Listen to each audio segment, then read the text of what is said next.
T V اور stage کے معروف اداکار مسعود اختر کا انتقال ویسے تو پھیپھڑوں کے کینسر کے باعث ہوا، لیکن بہت کم لوگ جانتے ہیں کہ وہ اپنے 50 سالہ اکلوتے بیٹے علی رضا کی موت کے بعد جینے کی تمنا کھو چکے تھے۔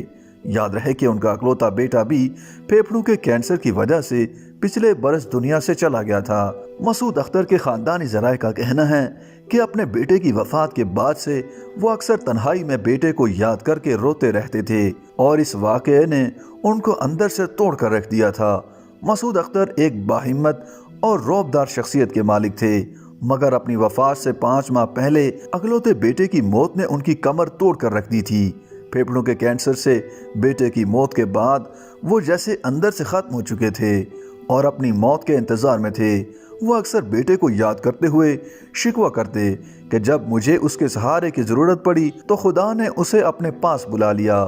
بتایا جاتا ہے کہ اپنے اکلوتے بیٹے علی رضا کی موت کے بعد مسعود اختر نے خود کو ایک کمرے تک محدود کر لیا تھا اور کسی سے ملتے جلتے بھی نہیں تھے۔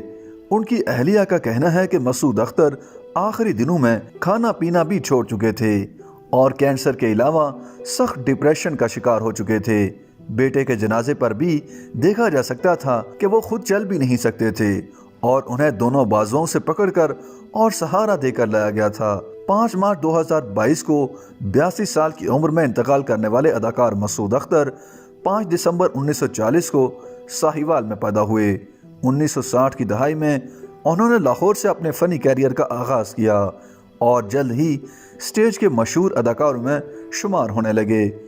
انہوں نے سٹیج سے اپنی پہچان بنائی۔ ان کے ابتدائی ڈراموں میں الحمرا میں پیش کیا جانے والا سٹیج ڈرامہ پیسہ بولتا ہے کافی مشہور ہوا، جس سے انہیں بے پناہ مقبولیت حاصل ہوئی تھی۔ مسعود اختر نے بعد ازاں پی ٹی وی کے ڈراموں میں اداکاری کے علاوہ ریڈیو پاکستان میں بھی صداکاری کی۔ ان کا شمار 1980 کے مقبول ترین ٹی وی اداکاروں میں ہوتا تھا۔ انہوں نے مرکزی کرداروں کے علاوہ معاون کردار بھی ادا کیے، جبکہ انہیں منفی کرداروں میں سب سے زیادہ پسند کیا گیا۔ انہوں نے متعدد اردو فلموں میں ویلن کا کردار بھی خوب نبھایا۔ مسعود اختر کو ان کی شاندار اداکاری پر متعدد ایوارڈز بھی ملے۔ حکومت پاکستان نے انہیں سن 2005 میں تمغہ برائے حسن کارکردگی سے بھی نوازا۔ YouTube پر گوگلی نیوز دیکھنے کے لیے youtube.com کی سرچ بار میں googly news T V type کریں۔ گوگلی نیوز کے پیج پر سرخ رنگ کے سبسکرپشن والے بٹن پر کلک کرنا نہ بھولیے۔ YouTube پیج پر اپلوڈ ہونے والی ویڈیوز سے باخبر رہنے کے لیے بیل آئیکن پر کلک کیجیے۔ آپ کو ہر نئی ویڈیو کے بارے میں نوٹیفیکیشن موصول ہو جائے گا۔